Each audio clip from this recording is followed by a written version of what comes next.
Good morning, good afternoon, good evening, good night, depending on where you are in the world. God bless you. This is Gloria White coming to you from Utah, USA. I'm over here to your side. This is the second in the series of keeping warm.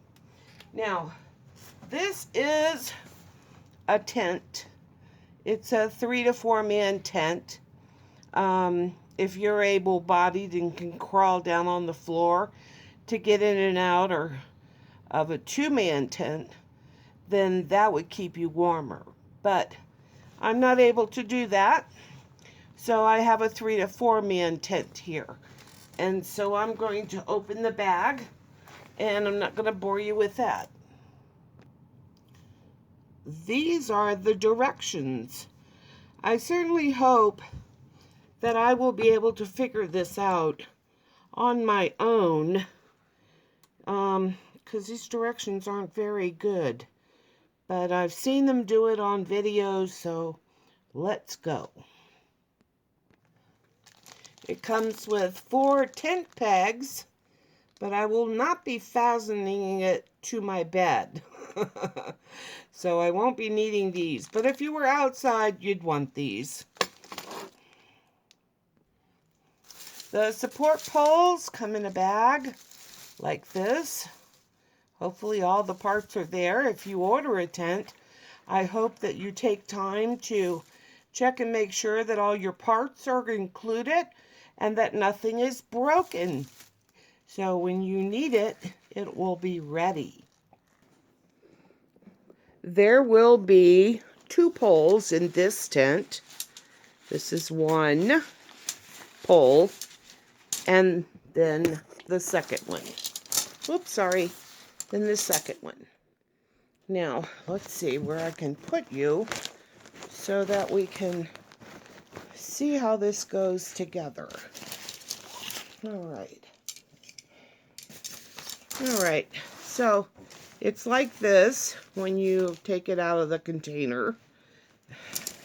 And what you do is you see that it has a elastic band that's holding it somewhat together, but you need to insert the one rod, this side, into this. Push it together. Continue this process. And Annie, no, baby, don't. No, no, no. Oh, she's making the bed. Oh, that's typical dog for you. Okay. And so you keep doing that till you have all the poles together. Dog, why'd you do that? Why did you do that, honey? Honey boo. I can see you're going to need quite a bit of room to get this pole all together. It's already against my wall at the head of the bed. And so I've got to flip it around. Now it's like a big long fishing pole. So you'll need adequate room to put this pole together. And again,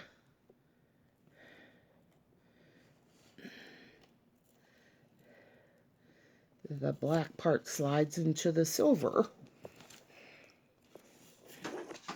Okay.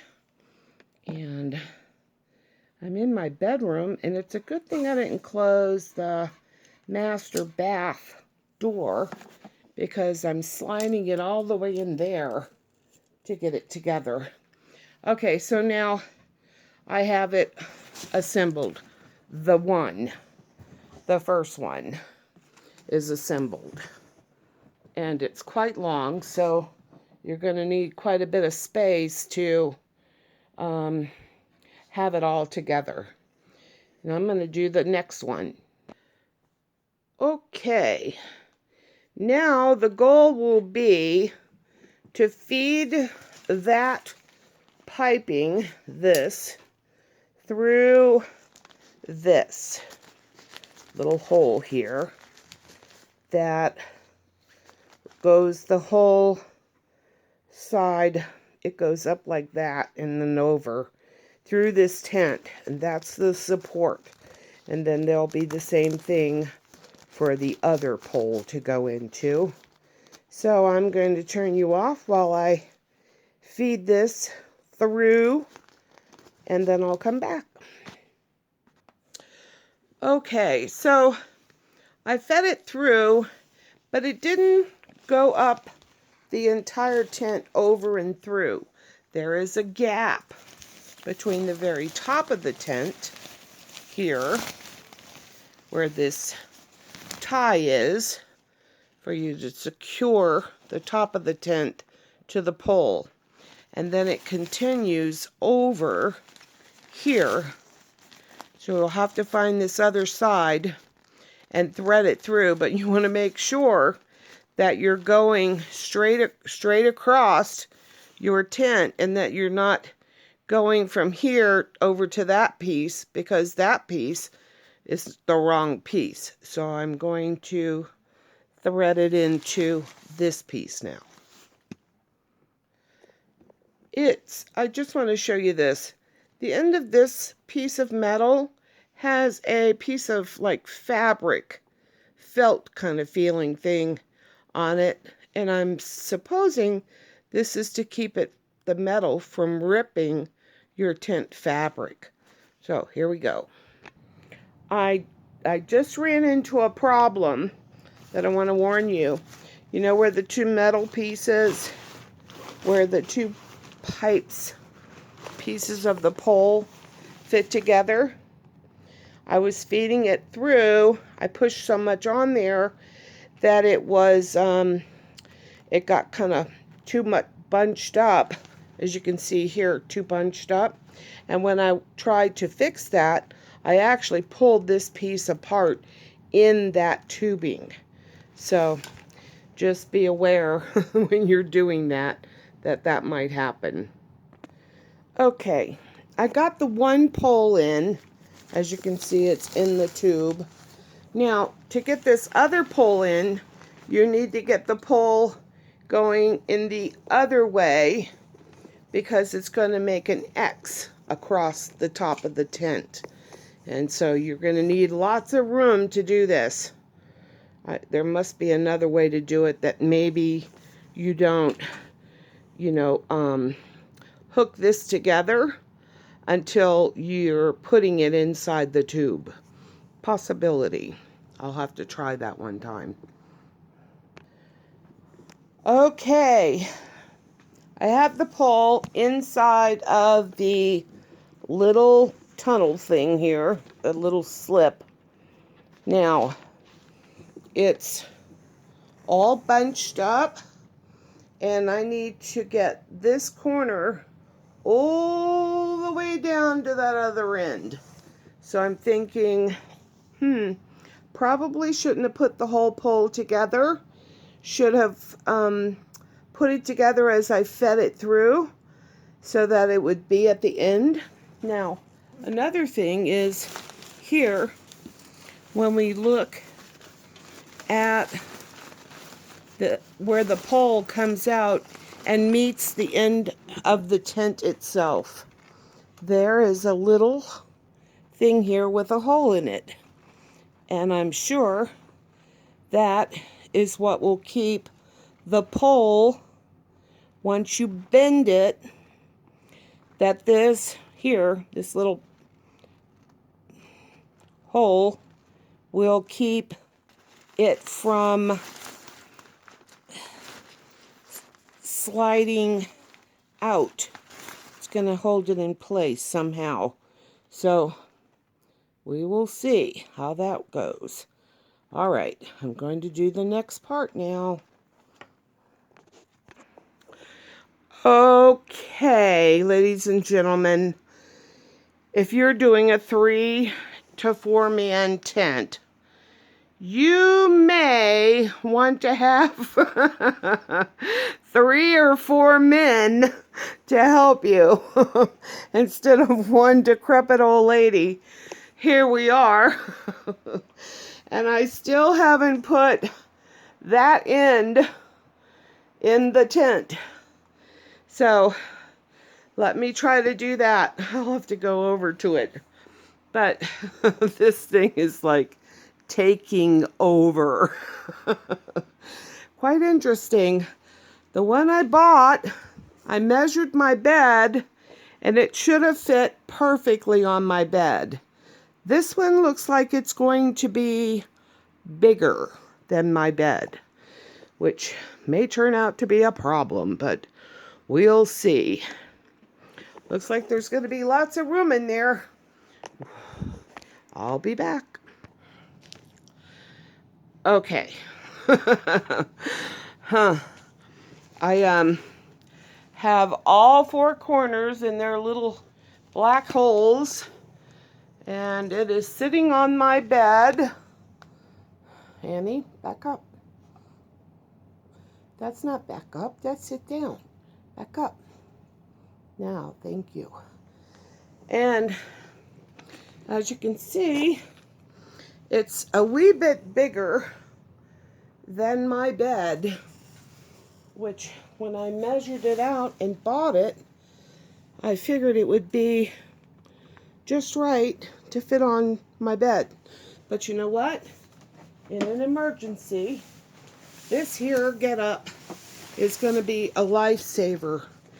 The reason being is, if I get in here with my dog, well, when I get in there with my dog, who I'm sure will bring 1,000 balls in with us, but hey, this will then, this door, you can zip it up from the inside, and then you'll be concealed within here.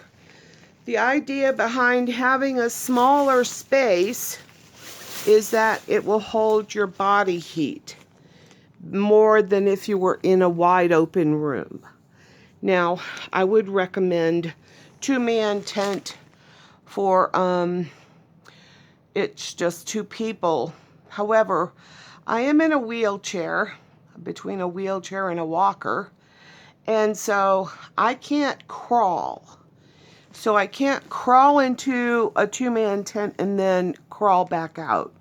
So this, I measured to fit on my bed so that I can be up higher for me as a handicapped person to be able to get into here and be able to get out. And this is perfect that the door folds down out of my way for me to do that. Now, I am not going to demonstrate me crawling in there and crawling out. I have a feeling that I'm going to have to do some kind of anchoring to keep it from sliding around or off the bed as I am crawling around on this part, because as you can see, just moving this bottom a little bit is affecting the entire tent. The other thing is that Annie got the pillows and they're in the way, so I can't get it all the way to the head of the bed, and I'm sure it would be a lot more stable if that were to happen. Now, the other thing is, I did not put this piece on the top yet. And the problem is that now I cannot reach that. I don't think I can reach up there to fasten this on. But it's just a little square piece that is hooked together. Okay. This is a little square piece that goes, goes on the top of the tent. And these little, slippery little booger, these little hooks will hook on the poles, I'm guessing onto the pole.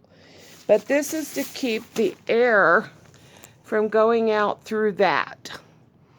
So if you wanted ventilation, you would do that. If you don't want ventilation, then you would want to install this piece that has these 4 hooks. one for each pole to hold the heat in. And it would still be up a little bit, as you can see, the way the poles are set, that it would still give you some ventilation. I don't know how airtight this is, as far as being in there without any kind of ventilation. I certainly wouldn't want to suffocate in my sleep, but I doubt if that could happen, so I guess I shouldn't worry about that. But this took quite a bit more effort than I thought it would, but you also have to remember that I am trying to move around with a walker to accomplish this. But I do recommend not fastening these poles together until, as you're sliding them in, put them together. Because having the pole put together all the way, it was so very long. It was all the way into my bathroom, up against the tub, and over here against the wall, the head of the bed. So, yeah, do it that way. But I recommend this so that you can keep warm should you lose your power for whatever reason. If there's an ice storm or a snowstorm or whatever event may occur, whatever LCE, life-changing event, would happen, you could use your tent to get in and be warmer. The other thing that I've been doing is I have been saving all my bubble envelopes. Let me grab them and show you. Okay, so these are the envelopes I've been saving. As you can see, it has bubble wrap inside, and it would be double layered with every envelope. Now, these, with some duct tape, you could tape them together and put make it into like a tarp. You could put over the top of this tent, that it would be more insulating.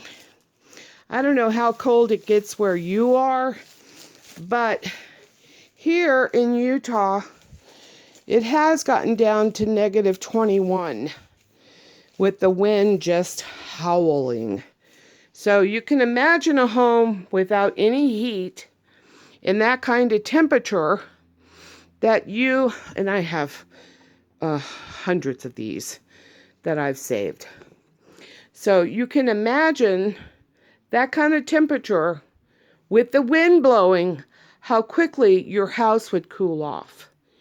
The other thing is I want to show you how this is sitting on my bed. Now, I think it would be perfect if I didn't have the pillow that I have over here on, see that pillow that's there, the purple one? If that wasn't there, my tent would go all the way up to the front, to the head of the bed. I can take these little pillows out, and it would even slide down in there. But I'll show you how it looks on the bed. You can see how it's sitting there on the bed. Watch out, Mommy.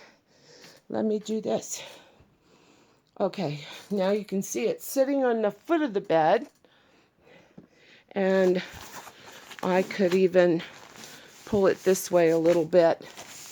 And then, of course, once I get blankets and things like that inside of it, that should help hold it in place. And I'm thinking that maybe I could even put a couple of eye hooks in the wall that I could tie those poles, or even the little extra hole that's for tent pegs here, this little extra hole that's in here, and tie it to the wall so it doesn't come off the bed when I'm crawling out, and I wind up in the floor, trapped in my tent. That would be insane. But knowing me, it could happen. So I'm going to take some precautions so that that doesn't occur. And I did put that little piece on top as best I could because I can't really reach it without pulling it over to me. And then there's also something else that I didn't do. Underneath the crossbars at the very top of the tent, there is a tie to tie it to those crossbars. And I didn't do that either. But this tent isn't going to go anywhere. I'm going to put the eye hooks in the wall over at that corner and this corner so that I can fasten it so that it will not move. It won't slide off the bed with me as I'm trying to get out. Because it's having the bed up high like this, like I have it, so that I can get in and out of the bed, the way I have to crawl in and get out. This will be perfect. The door is big enough that I can get my feet out. I'm not going to be struggling to get out of the tent. I love that the opening is so wide. It's going to be perfect for me and Annie. And I'm going to do an experiment tonight. It's pretty cold outside. And I've got my heater on right now because I'm ready to jump in the shower. I know, no jumping in the shower. But I'm going to get a shower, and then I'm going to just turn the heat completely off in the house and let it get cold in here. And then I'm going to put my blankets inside the tent for me to sleep on and close it up and see if I stay warm or if I get too warm. But I'm thinking the size of the tent with just me and Annie in there, that will be perfectly warm tonight because the house would have to cool way down because I've had the heater on, which I don't usually have on. But anyway, a good friend of mine, Les from Lone Star Pioneering, said, you need to put that tent together so you know how to do it. And if there are any missing or broken parts. And I'm like, well, I was going to do it when my grandson was here, but then he left unexpectedly, and we didn't get to put the tent up. But he would have been great to be here to help me. So anyway, now we know I can do it by myself, and with minimal help from Annie, from the Annie dog. Huh, Annie dog? With minimal help from you? Yeah. And then I can have a nice warm place to be. The other reason I got the 3-man tent is if I have to set it up in my living room, which I plan on if the power goes out, not having this bedroom, really wasn't counting on having to heat this bedroom. I was just going to close the bedroom door and the middle bedroom door and then just heat the hall, the dining room, and the living room. And I was thinking I would put this in the floor in the living room because I could crawl over to my wheelchair or my walker, just that little bit of distance, and then use that to get myself up off the floor if I have to do that. But I was thinking it would be really nice to be able to get in my bed because, one, it's up off the floor, which would help conserve heat, and I can use, like, the mattress would be great insulation underneath this, and in here with my covers, I should be perfectly fine. And So that's what I think, guys. That's what I've done. This is why I got that. So this is the second video in my series of keeping warm. Now, a 2-man tent would also work. And I advise everyone to sleep in the bed with someone else if you can, because the body heat is very important for staying warm. And don't put a kid off in their bedroom when there's no heat in the house, expecting that they'll be fine with blankets on. We already know that there was a child that froze to death in Texas because he went to bed in his bedroom and there was absolutely no heat in there. And the other mistake that they made was they let him go out in the snow and he got wet. So anyway, it was very sad. But I want everyone to think about ways that you can stay warm should the power go out. Look what happened in Texas. I mean, and then there are so many people in the state of Washington now that the rains and the winds have knocked out power. So they have no power, and it's starting to snow. So how are they going to keep warm? This is not just a Utah thing. This could be worldwide with the cold. We're seeing extremes in the weather, and it has everything to do with the grand solar minimum and also what man is doing to our climate, because they think they're God, but they're not. And one day God will get here and he will prove to them they're mere men. And as always, I love you.